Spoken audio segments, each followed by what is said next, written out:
and welcome to a new show here at thatchannel.com. It is the Digital Citizen Show. I'm Hugh Riley, and I'm fortunate to be here today with a couple of really great guys, smart guys, and we're going to be talking about some stuff that is brand new. I've got Norman Evans here from Digital Citizen and from the Creative Marketing Network, and I've got Jonathan Chevreau here from the Financial Independence Hub. And Norman, I know you like to quote Bob Dylan sometimes, and what's that quote? Let's start the show off with that quote about what we don't know. Something happened and you don't know what it is, do you, Mr. Jones? Exactly, and we don't know what's happening. And we don't know, but that's because we're blockheads. well, that's also true. And that's what this is all about. Exactly. Getting the world excited about becoming a blockhead, which of course is a reference to the blockchain revolution, which is this book by Don Tapscott. Indeed. Which was just released about a week ago. It's now in the middle of a 10-city tour. And it's a book that I think people should pay attention to. I know you've been reading it because you showed me your copy and it had lots of underline in it. And the blockchain thing is really important. And in fact, Norman, you were saying that this is reminding you, because I know you've been involved in working with Microsoft and with some other kind of game-changing technologies that have come along over the years. Do you want to just start with what this is an echo of? In 1984, I was a nascent marketing sales guy in the world of Unix, and nobody knew what Unix was. And I asked a question being, what is Unix and how is it going to impact your business and so on? So with Howard Reisman, who was transitioning his company from a paradigm of mainframe mini into a super micro world, and these technologies were influencing everything that was happening. So what the objective at that time was to invite $100 million of prospects into the one room in government, business, and the different vertical markets. And I posed the question, what is the impact of Unix going to have on your strategic decisions moving forward? And one of our clients at the time was a young writer, researcher called Don Tapscott. And so we invited Don to talk, a Focus on Unix event that in 1984, May the 17th, 1984. And actually, John Chevreau, the world perhaps doesn't realize, is actually coming from a technology background into the financial background, into the technology business. And when he was in with Globe and Mail, being the PR guy I was, I called up the media and I called up John. I said, we're having this Focus on Unix event. And he said, where is it? And I said, Markham. And he said, I don't go to Markham. So it was, and that was the first time we actually met. And then a couple of years later, we started working together, and we wrote a book together, planned to work the plan. And this is monumental because last week, and then I'll cut off shortly, we had the opportunity to videotape Don Tapscott, his 16th book since his book Office Automation back then. A user-driven method. A user-driven method, and the subsequently the paradigm shift and so on. But last week we had the opportunity to interview him again and see him, and he was very nicely on the video says, Norman Evans, Unix is going to be big, and I think that's. And I think what's going on now is, what's interesting about that thing last week was his co-author, who's his son, Alex Tapscott, and he is from the financial world. So Don is from IT, information technology. I was going to say that if going back in history, I actually interviewed Don. I'd like to believe I was the first journalist because I was a little computer publication, Computing Canada, right out of journalism school, 1979, and I wrote some little thing, a speech that Don Tapscott had given when he was at Bell Northern Research, long before Trigon, Emerald City, and before he became the Don Tapscott we all know and love and respect today. Now, of course, he's one of the four most influential people in IT, I believe. And he spun this thing about the model office of the future. It was 1984. I had a good job at the Globe and Mail, which is where Norman failed to get me to go to Markham. And but Don, his was downtown, so it was a little more alluring. They were going to have this office of the future, model office of the future, set in on Richmond Street, and I was just fascinated by this. So I ended up joining his firm, and it was called Emerald City. It was a Unix office automation sort of software venture. Anyway, he's written these books. I can't say I read every one of them, but I think the blockchain revolution is going to be right up there with whatever his other big books, Wikinomics, Indeed. and digital something or other. Because he's well known actually worldwide as one of the preeminent thinkers about a kind of high level, big picture of how technology is going to influence the way we do I believe things. if you Google him, he's like one of the top 4 most influential people in IT or strategic planning, whatever. And I'm sure he's got a big long Wikipedia entry that we could go find out for sure. And we're talking about blockchain today, but we're also talking about fintech, because Indeed. it seems to me that a lot of people in Toronto and beyond, everywhere really are talking about fintech. And John, you're involved in the fintech, and maybe you can start by kind of defining fintech for us, because I think there's a lot of people out there that still don't really know. It's a new buzzword that sort of just hit, as far as I know, about a year ago. I mean, on the Financial Independence Hub, for example, we have fintech advertisers. And there are 2, for example. One was Borrowell, they're not there currently, which is online lending. Which is aimed at basically millennials don't want to walk into bricks and mortar bank branches to get a loan. They want it online, just want to click, do it on your iPhone or any other device, Android device.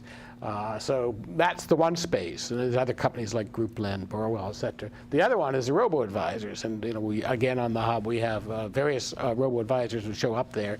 Nest Wealth currently, but you'll see other ads for other people. And so robo-advisors is online automated advice, supposedly bypassing human advisors, though in Canada, as opposed to the States, the robo-advisors do have a component of human advice. So those are 2 examples of fintech, online lending and robo-advice, or online investing. But what I established when I interviewed Don Tapscott and at the book launch, and his son, Alex, again, who's from the financial world, was an investment banker, which is why it's a fascinating book, because they really talk about the impact that's going to happen on the financial services industry. But I asked them, is fintech synonymous with blockchain? Because the more you get into blockchain, and I wouldn't attempt to really explain it properly, it's all based on trust essentially and decentralization. But what Alex said was, no, fintech and blockchain are not quite synonymous. To him, real fintech is based on blockchain.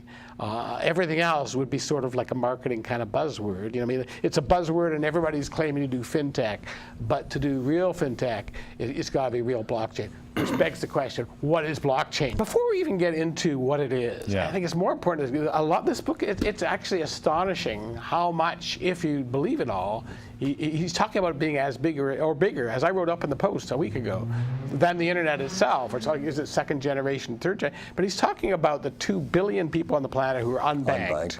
And they don't need to they can bypass an entire infrastructure. It's like countries that no longer don't have a telecom system or landlines. They go directly to smartphones and wireless or whatever technology they're using. In the same way, blockchain, as I understand it, will allow the unbanked to bypass, even if they don't have banks. The whole point is there's micropayments and micro-lending and the ability to kind of slice payments and transactions. Because the financial industry are huge intermediaries. So when you do, and it takes like, 3 or 4 days to transfer money from here to, let's say, Cuba would be a good example, where they go to Miami, they want to send their money back to their family because that's their only means of support, so they got to send money electronically. It takes 3-4 days. Blockchain allows basically in 10 minutes, as I understand it. But there's a lot of implications for democracy, it's just staggering when you see, if you believe it. And I'm not sure about that. They referenced The Economist magazine, newspaper out of Britain, the weekly. I think it was late on October. They had this cover story. Now, as Tapscott said, you can rely on The Economist for spotting big mega trends. And they did nail this one. And what did they go with for their big cover line? The trust machine. So to me, blockchain is about trusting people, because you can't, right up till now, without it, you have a bank, and they're the middleman. And if I don't know you from Adam, I want to buy your used car, I have to trust somebody that you're a stand-up guy. as I understand it, and that's why it started with Bitcoin. We almost have to go back to what is Bitcoin before we get into what blockchain is. But what it really is disintermediating, getting rid of the intermediary, which has been the banks historically, decentralizing, so this spread out all these computers, and it's a way that you and I can have a transaction, whether it's on the currency side through Bitcoin or other ways, whether it's voting and democracy and all the rest of it. So that, but we don't have, it's not reliant on a central system. And I can trust you and you can me, and it's all verified. And because of the blockchain and the way it's all encoded and the data mining, et cetera, you can't go back on a transaction. It's there for all time. You can't welch on your promises. And then it escalates from there. You have reputation. It's like a credit rating. We all have reputation That's rating, right. et cetera. So to me, it's what you got to look at is through this prism of trust. And now there's a couple issues there. One thing is, one of the reasons people aren't trusting the banks these days is because the governments are coming in and they're very interested in people's personal data. So people are feeling their privacy is being taken away with government. They're trying to stop terrorists getting funded and that sort of thing. So they want to know more and more about who's spending, using money, because they want to stop that sort of thing. Plus, we've seen the legislation, the bail-in legislation that we have now in Canada, that they did in Cyprus. So people are going, even if I trust the bank, I don't know if I can trust the banking system to not go into my account and take my money. Indeed. And sorry, go ahead. Well, I was going to say, the irony is that the financial crisis of 2008, which has led to a lot of people distrusting the financial system, and in particular Wall Street, and we got Occupy Wall Street, all that stuff. The irony is that was the year that Bitcoin sort of serendipitously came out of nowhere. This book talks about the president, a young guy, Russian-Canadian, he's age 20, who started a company called Ethereum. I don't know how to pronounce it. Yeah. I have the T-shirt. He was at the panel. We have him on our video. Yeah. So, that's an amazing story. So, right now we're talking about innovation, and Don was talking about Toronto as a hub, a fintech hub, and a blockchain hub. But there's some Canadian companies that are going to be world beating here. I would love, as an investor, Financial Independence Hub, to find out which of these. I think this is a private company and is micro-funded, et cetera. But at some point, somebody should start up an ETF or a mutual fund investing in blockchain. Exactly. I'm in. I'm in. One of the things is that this is really challenging to a lot of the established institutions, of course, like banking. I've had days where I've said to myself, I just don't want to deal with banks at all. And I thought... And millennials are like that. And now, well, even when we hear talk of that we're going to do away with cash, that everything is going to be, direct deposit, that's, to me, that's like really taking away some freedom to not have anybody peering over our shoulders when we're going about our business. But it seems to me that one of the promises of Bitcoin, of blockchain, is that we really actually can completely disconnect ourselves from the banking system now. You can go completely blockchain. The governments are struggling with how to tax it, how to regulate it, and in Canada now, I believe they're looking at Bitcoin as an asset, so that if you have a capital gain, if your Bitcoin value goes up, they're going to look at that as a capital gain, and they're going to tax it that way. But we have to make it simpler. We have to bring it into a paradigm of what you need is what you get, which is what Uber does. But Uber is not a blockchain company because it's another... That's interesting, the book, because it talks about basically a blockchain version of Uber. And it talks about all the problems Uber has. Uber is not particularly fintechy. It's not based on blockchain. But so the book talks about Suber, sort of a super blockchain-based Uber, and it goes the same exercise with Airbnb. Indeed. So a blockhead, I keep on saying blockhead, a blockchain version of Airbnb. Again, Airbnb has its problems. right now the Airbnb is still profiting by being the center person, taking their 15% or whatever their cut is between me trying to rent out my extra space to you, a client. They're the big middleman. With a blockchain version of it, you could cut out the middleman and everybody could make a little bit more money. And the other thing, similarly speaking, is the revolution for artists, for musicians. And you're a musician. You have a group called SPECT, which we can talk about, but also writers, journalists, all of that ownership, and video, and artists too. There are so many companies, little startups that are mentioned in this book about, basically they're going to revolutionize the art world. Cut out the middleman. Like, look at all the art fraud that's out there right now. There's people passing off Rembrandts for 15 million. Some guy just whipped it up 2 days ago in their basement. And again, it comes back to trust. And how do you get out beyond the fraud and ownership and intellectual property rights, clear title, musicians who are, how do they get paid properly? I mean, in the old days, the record companies made all the big money, and then there was the whole problem with distribution and publicity and marketing. And there's a lot of examples of artists who are sort of like bypassing the big guys.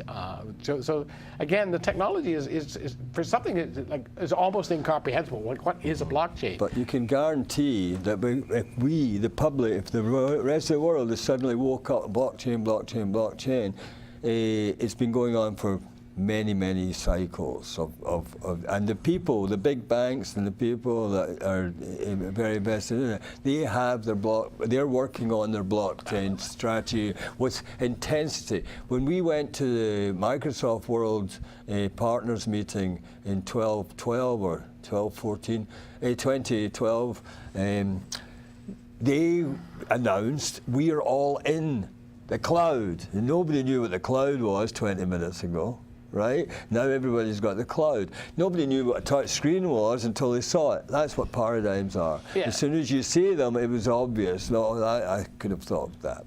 But that's not the way it works. So, go ahead. Well, I was just, from what you guys are saying, I'm just wondering if the fundamental message because here we are, we're talking about blockchain, and we want to think about what the implications are for businesses of all kinds. Well, I was about to interject on that same note, which was, Alex told me, I asked Don about any of the banks he's dealing with. He said, well, I can tell you we're working with the Royal Bank. I mean, there's RBC's Mackay, I think, has a big testimonial right on the front page here, or one in the early pages. But when I clarified with Alex, as well, we're talking to all the banks, and of course, I think Procter & Gamble's in on this. Every major corporation, and what Alex said, the reason the financial service industry is particularly worried or enthused by this is either they're worried about they're going to miss the boat, or they just want to use the technology to cut costs because it's a low growth area and increase profitability and hence their stock prices.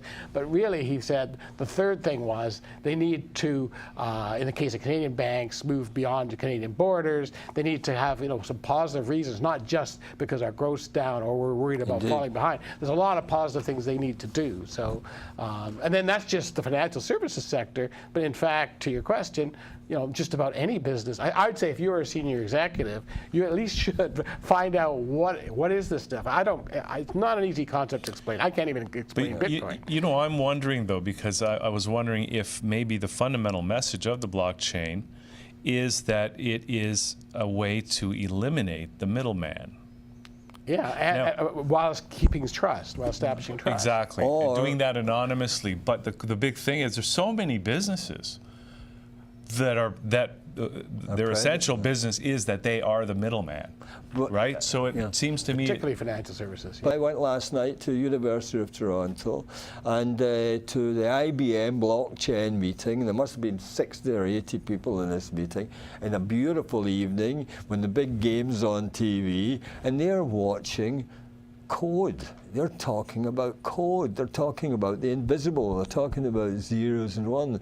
We had a show in October where we spoke about the great undiscovered and unpublished. All of these diaries you wrote and all of these things that you did and all these poems you did and all of these things you did in your life that you suffered writer's block because you got rejected by some publisher. Now you can do it, and that's why this is so exciting to be here, because we're right in the centre of the financial district of Toronto, where Hugh Riley has created 600 Bay Street.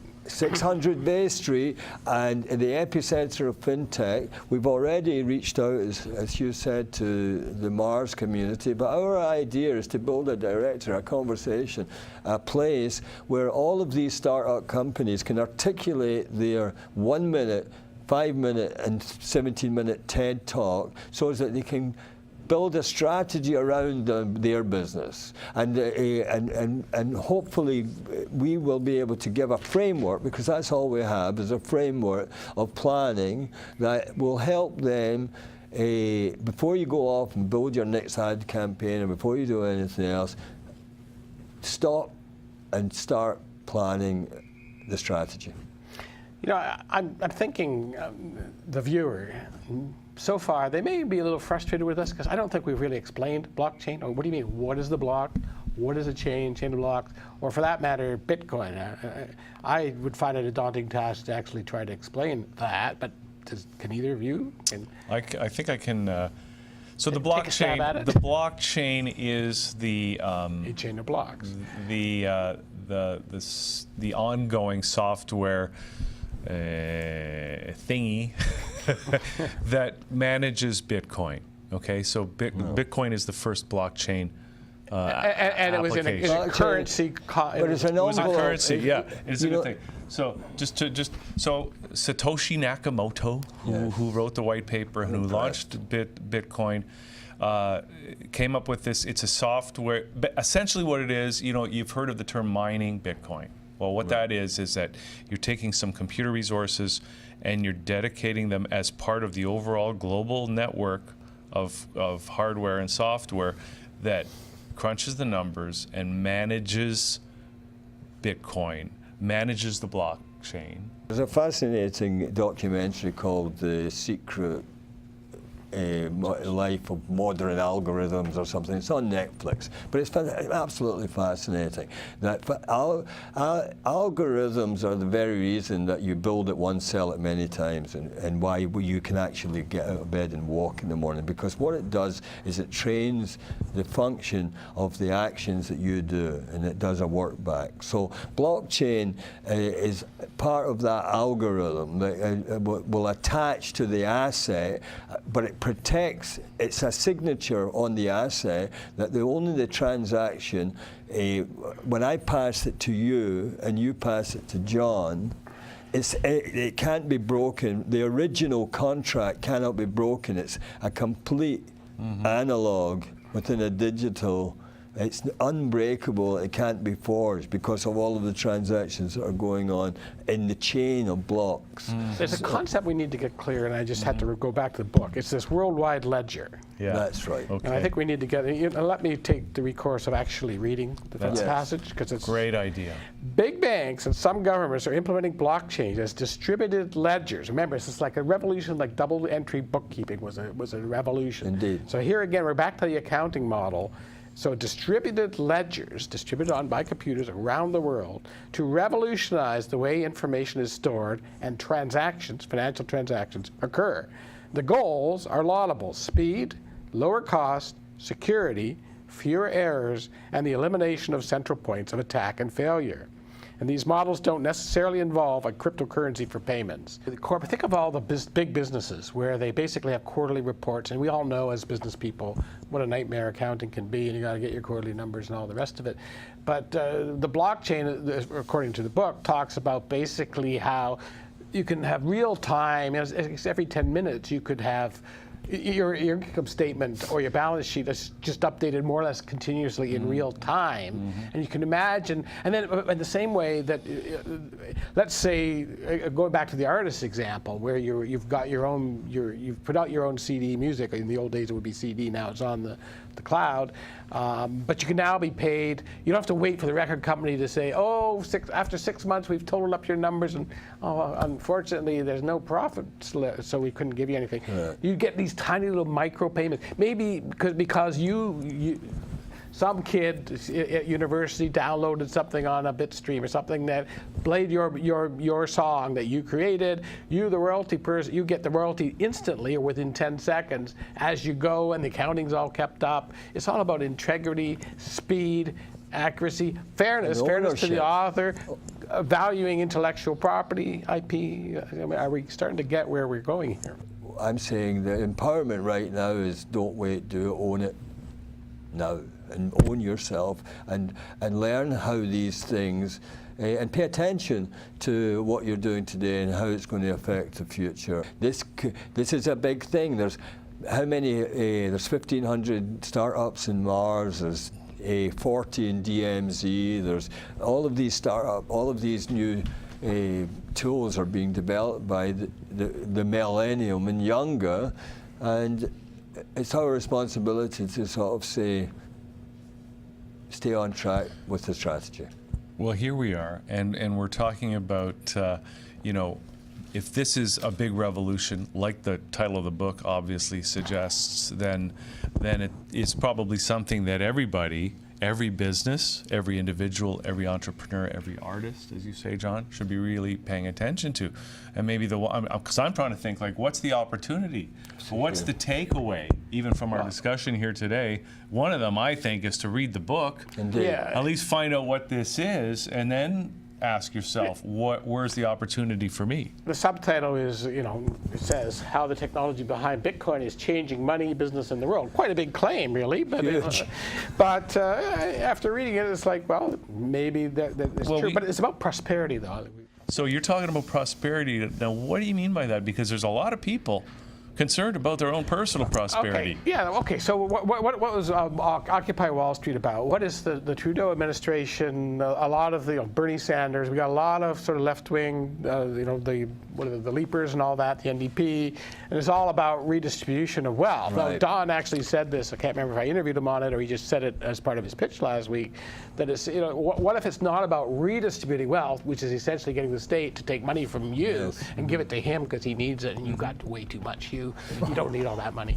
You know, 54% top marginal tax rate, kind of high. You know, Laffer curve starts to kick in at 50%, where people start to avoid taxes. But so Don was talking about, never mind redistributing wealth. Let's go back to like creating wealth, giving away for, again, the artists and musicians, the people who are sending money from Miami to Cuba to keep the family going with micropayments and sort of entrepreneurial ventures and crowdsourcing and ways that eliminate the middlemen so you can have micropayments, and it's creating prosperity. Because when you think about it, the middleman really is kind of a drag on the overall system. And government's the ultimate middleman in this government and banks, I have to put banks in this category of, like, what are they actually creating, right? Just the difference between the deposits and the mortgages rates. Well, all of these. But they're not building anything. But all of No, these they're just taking a spread. Yeah. Between I put money in the Bank of Hugh, Yeah. and he goes and has to buy a house, also the Bank of Hugh, but you're charging him 2% more than you're giving me as a depositor. That's what banking is, right? So yes, they're the ultimate middlemen, and if you could cut them out, there's a little more for him and a little more for You can build more houses and you know, have more housing for people. So we're really saying we want the have-nots to be haves. And another term for that, of course, I have a bias, we want to make them financially independent or independence, right? Indeed. So that's, we don't want people to be financially dependent on government or financially dependent on a big corporation or a bank or anybody. We all want to be financially independent. We all want to be prosperous. We all want to have wealth and wealth-creating jobs and be employers and help the next generation up. Personally, I think we're going to live a long time. You know, we can talk another episode about the boomers and, you know, the whole thing about victory lap retirement, but it is about prosperity. You know, I think that's great. We got your website up there, it is. John, and I know that is at least part of your mission is to make everybody financially independent. And it seems to me that, and no wonder you're reading the book, even though I know you know Don Tapscott, but that this is a whole new technology, a whole new thing that could really make financial independence possible for the first time ever, and really, not that we have to redistribute the wealth, but maybe just redefine Create the currency. wealth. Create the wealth. You don't have to redistribute it. This is what John is doing with this mission to get everybody financially independent. And Norman, you've got digitalcitizen.com, and this is a new concept of what you know, how we approach citizenship and how we work together as human beings. If I may, to introduce everybody to the band, because we couldn't do this without it, and everybody in this set here, and I'm sure there's going to be shots of it, everyone in this set is part of our own little Magnificent Seven group, because as the premise of the Magnificent Seven said, the world is being attacked.